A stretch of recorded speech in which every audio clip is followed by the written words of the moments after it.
What's going on, Tarantino fans, and welcome to episode 7 of the Once Upon a Time with Tarantino series. We are almost at the end of the series, guys. We got this and 2 more episodes to go before Once Upon a Time with Hollywood comes out, which is my most anticipated film for the rest of the year. And guys, thank you for loving this series and for commenting on every single episode. I am sweating furiously right now because it's so hot right now. But guys, I'm super excited to talk about Inglorious Basterds. Tarantino, one of his best films for sure. And this movie has a great cast involved. Brad Pitt, Christoph Waltz, Michael Fassbender, Diane Kruger, and Eli Roth as the Bear Jew. And guys, I'm super excited to introduce my guest right here, which I've met for the first time on here. I really like this guy's channel, and I wanted to do a collab with him. And we agreed we'd do Inglorious Basterds. And guys, definitely go check out this YouTuber right here. I think he's got a great channel. And guys, I'm super excited to introduce Jackson Fulcher. Jackson, welcome to the Tarantino series, man. How you doing? Thank you very much. I'm excited to be here. Thanks for having me, first of all, because I'm a big fan of Tarantino myself, and this movie that we're talking about happens to be one of my favorites. So I'm really pumped to be here, excited to work with you. I'm ready to go. Jackson said it himself, guys. We're ready to talk about Inglorious Basterds. So, guys, I need you to get in that comment section down below and let us know your thoughts on Inglorious Basterds and answer the questions along with us, because this is a great movie and we want to hear your guys' input and not just me and Jackson. So, without further ado, guys, let's get right into this discussion. So, Jackson, the first question that I ask every YouTuber on here in this series is, how did you first get introduced to Quentin Tarantino? Like, when was the first film you saw of his? When did you hear about him? What was the first film you saw that got you introduced to Tarantino? Well, I always heard about Tarantino growing up. Like, I'd heard his name dropped here and there as far as, like, he's made so many classics, and I had just never gotten around to seeing any of them because I was very young.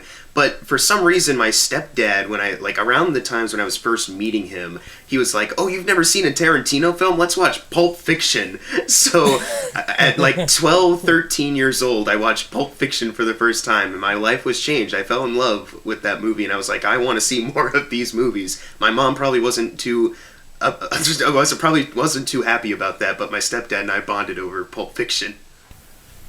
Your dad was cool, because I got into Pulp Fiction at 19 years old, then I saw Django, and then I saw Inglorious Basterds, and then I've seen pretty much all of them.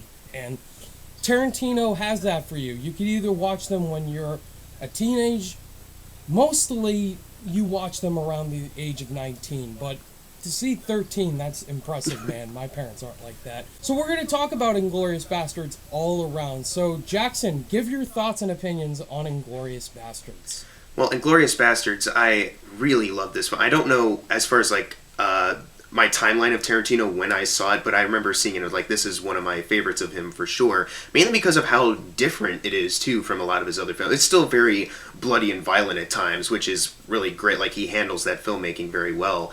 But I really love how a lot of it is just, like, no music's playing in the background. There's just a lot of heavy dialogue scenes of people talking, but sometimes they're undercover, or they realize if they make one small misstep, things are going to go wrong for them, and there's a lot of tension that gets created from that. And I think that's one of the best parts about the film. Obviously, it's also really funny because you have Quentin Tarantino's snappy dialogue, but then you have Brad Pitt as Lieutenant Aldo Raine just really killing it. It's one of the funniest performances I've ever seen, to be honest, and Eli Roth does a really good job, and every one of the Bastards too. But I think the big standout that I always loved about this film is the dialogue. I think this is one of the strongest of his movies as far as dialogue goes, because it carries a lot of the movie, and if it doesn't work, then it could get really boring and just really sluggish. But not really. Like, it really... but not really. Like, it really carried the movie along. The fact that the 2.5-hour runtime doesn't even really feel like that at the end of the day. Like, I rewatched it in prep for this, and it really didn't even feel like 2.5 hours. It was going by so quickly, and I really love that movie for that. 100% agree, Jackson. Inglorious Basterds is what kind of put Tarantino on the map a next level for direction-wise. I mean, it's a fantastically written film. It's a great Nazi hunting film. And it just has all-star performances all around, from Brad Pitt, from Christoph Waltz. his first Academy Award as Hans Landa. We'll get to him. But man, Michael Fassbender as well in a small role. Just bringing all these people together. Diane Kruger, it's just really good. Eli Roth, the director, but he does such a great job as the Bear Jew. Like, Quentin Tarantino knows his stuff when it comes to dialogue and character moments. And his direction in here is some of the best ever.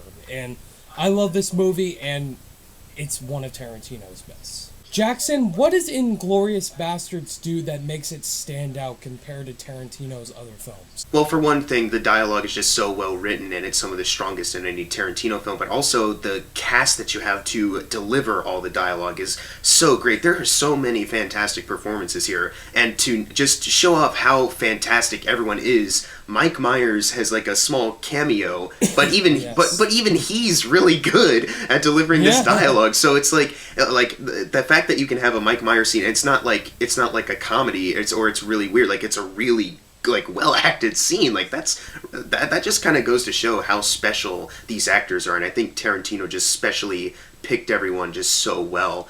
Christoph Waltz as Hans Landa is such brilliant casting. There's something about his voice that's so hypnotic to listen to as he delivers his very genius dialogue that just shows how cunning of a character he is. It's one of Tarantino's best written characters, I think, as far as like more antagonistic characters go. And of course, I mentioned Brad Pitt is super funny as Aldo Raine. He's hysterical. Then even Michael Fassbender as this British spy who's in one scene for a long period of time undercover. He pulls it off very well. Diane Kruger's excellent. I'm not sure what the actress's name is, but the one who plays Shosanna is also really good. She's kind of like almost like the main character of the film, as far as like if you look at all the character arcs going on.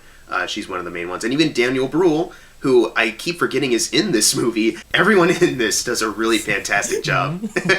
But yeah, everyone does a super fantastic job. And that's the greatest combination is Quentin Tarantino obviously has the filmmaking flair, but the fact that the script needs to be on point all the time and the actors need to deliver it so well all the time, that's the part where he exceeds at 100%. Absolutely, Jackson. And Melanie Laurent is the actress who plays Shoshana in this movie. Just fact check right there.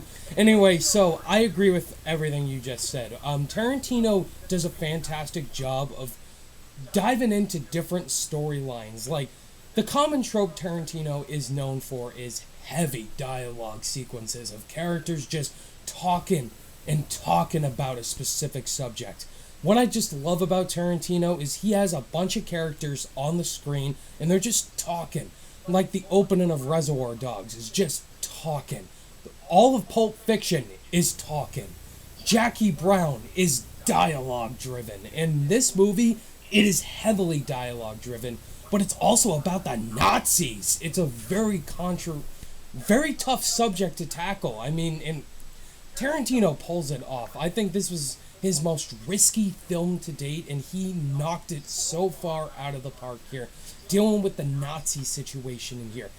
It's the opening scene as well. It is a 15-minute dialogue sequence between Hans Landa and this farmer. It's so good, and I just love the risks that Tarantino takes with this movie, and I think that's what makes it stand out compared to all of Tarantino's other films that he has directed in here. I think this is one of Tarantino's best written films to date, and I think it has fantastic characters all around, and it's incredibly ballsy for what they go through in this movie. Alright, Jackson, let's talk about favorite characters. Who's your favorite character in Inglourious Basterds? Out of all of the spectacular characters here that are so well performed and well written, it's a hard one to pick, but I've narrowed it down to Hans Landa. It has to be him, because you open the movie with his scene setting up what kind of a villain he is, and then just throughout the rest of the movie, every time he shows up, it's like that, oh, he's here, like that fear, like, oh god, he's actually here, what's he gonna do? And the fact that that character can also have a personality, and there's more to him than just I'm scary Nazi guy. Like there is certain layers to him. He's incredibly scary. I agree. Yeah, for sure, dude. Like Christoph Waltz, his performance is so goddamn good, and it's like I just every time I watch this movie, the character who I love the most out of a whole bunch of characters I love, he's the one I'm mesmerized to the most. So easily Hans Landa, best one. Definitely Hans Landa is my favorite as well, but I'm going to go with someone else since you picked Hans Landa. I'm going to go with Lieutenant Aldo Rain. Brad Pitt, this is one of his best starring roles. I love Aldo Rain. His first scene when he's instructing all those soldiers, all right, we're going to go hunt some Nazis and everything, and I just love Brad Pitt in this movie. His charisma and the character all around is so great, and the scenes where he faces Hans Landa for the first time, and he just does not care at all. And that whole scene with the phone with him and Hans Landa was so good to watch. But yes, I agree with you about Hans Landa. He's very scary whenever he comes on screen. You have no idea what he's thinking inside his head. And then once you start to put the puzzle pieces together, that you think it's yourself, he's figuring it out. I'm like, oh, damn it. But that's the performance of Christoph Waltz. It's his first ever Oscar win, and that's great for the actor. All right, this is the toughest question, I believe, Jackson, out of this whole set of questions. What's your favorite scene in Inglourious Basterds? You're right about that. This is a very tough one because, once again, like every scene, something of importance is happening or something just incredibly well written is being delivered and well acted. So it's very hard, but I gotta say, the first scene in the movie at La Petite's farm and Hans Landa is just walking up, it's such a great scene, not just for the character of Hans Landa when you see him throughout, but also just a great way to open the movie. Like, it kind of lets you know where this movie kind of is as far as like tone. Like, there's a couple moments where Hans Landa has like that like fun personality, but then he kind of goes very sour, like, are you hiding Jews under the floorboards? Like, oh no, and just and it's a really great buildup of tension because it goes on for a long time, like longer than a lot of other or movies would probably do, where it's like, all right, they're probably gonna find him quickly, but in this one it's like, no, Tarantino has it where they're taking their time so that the reveal at the very end and the overall result just hits you more, and it's like that's a perfect, and it's like a 20-minute scene if I remember correctly, something around that. But yeah, it's 15-20 minutes. Okay, yeah, but it's a perfect way to get you just hooked in. Like, okay, now I'm really into it, and also sets up Shosanna's storyline later perfectly. Just everything about that opening scene, just it's perfect for this film. Like it's something where a lot of movies can probably learn from as far as like opening their movie or making a suspenseful sequence. So a lot of that scene is perfection, and that's my favorite out of, once again, a bunch of amazing scenes. Yes, I 100% agree. Just his dialogue about him drinking milk as well, and just talking about rats throughout that whole scene. It's so well written. I love that opening. I'm gonna go with the basement shootout. Like that whole sequence with Michael Fassbender and everyone in that basement. And this as well felt like a 10 to 15 to 20 minute sequence of dialogue and Tarantino building up the suspense. So we got Michael Fassbender's character as well, undercovering himself as he's trying to figure out Brad Pitt and the bastards and everything.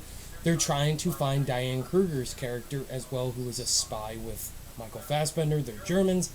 And this whole entire sequence was so incredibly well done with Michael Fassbender's character. He's this German. There's another Nazi in that bar, and he figures out that he's German as well. And it just leads up to this incredible sequence where they have their guns in that lower part, and it just goes insane. They're shooting everything. They're shooting at the place you do not want to shoot at, and it's incredibly well done, and it just leads to Brad Pitt as well. I just freaking love that whole shootout scene. It's one of my favorite shootouts in films, that basement shootout. And the next question, Jackson, is what's your least favorite scene in this movie, which is probably even tougher. Yeah, dude, I honestly, I don't know how to answer this question because there's a lot of great scenes in this movie. To pick one that's like my least favorite, it's like picking something awful out of like a gold mine. You know, like picking like the worst piece of gold you could find. So I guess if I really did have to pick one scene, I guess, I guess it's just one part where they do a flashback to I forget the character's name, but he stabbed a bunch of Nazi people. I don't really have a reason why that's my least favorite scene. It's just like that's one I don't. Every time I see the movie, I keep forgetting that they kind of cut back to it pretty much. I get that it's kind of like a good setup for, and it is. It's a good setup for him being in the bar scene later when they're underground with the other Nazis. But I get it. Once again, if I have to pick one that's like my least favorite one, I guess it's that. Yeah, understandable, man. Understandable. For me, it's a really tough question as well. But if I were to pick one, it would probably be, I don't know, the restaurant scene. Why not? With Shoshana and Daniel Bruhl.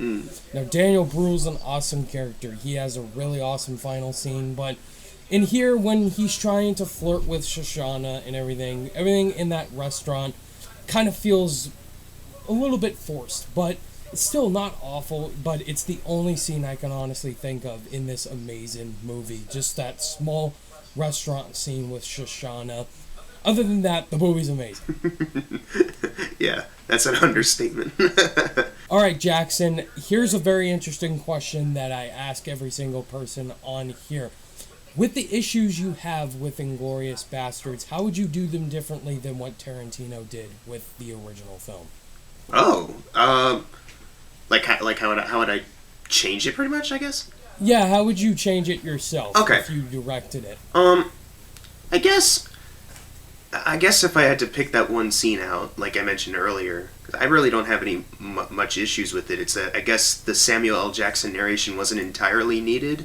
I mean, it kind of was, or actually it kind of wasn't. Like both times where they used the narration, obviously it was a joy to listen to his voice, and I have no problem with it being in there. But I guess if I had to really nitpick it, I think you could have taken it out and just had characters be like, the film is like really flammable, or here's what this guy did that you see now, you know. But yeah, I would never want to question Quentin Tarantino's skill at all. So that's the only thing I'll actually pick out. I guess if I was being technical as well, is cut out a little bit of that restaurant scene, cut out a little bit of the romance with Shoshana and the other guy.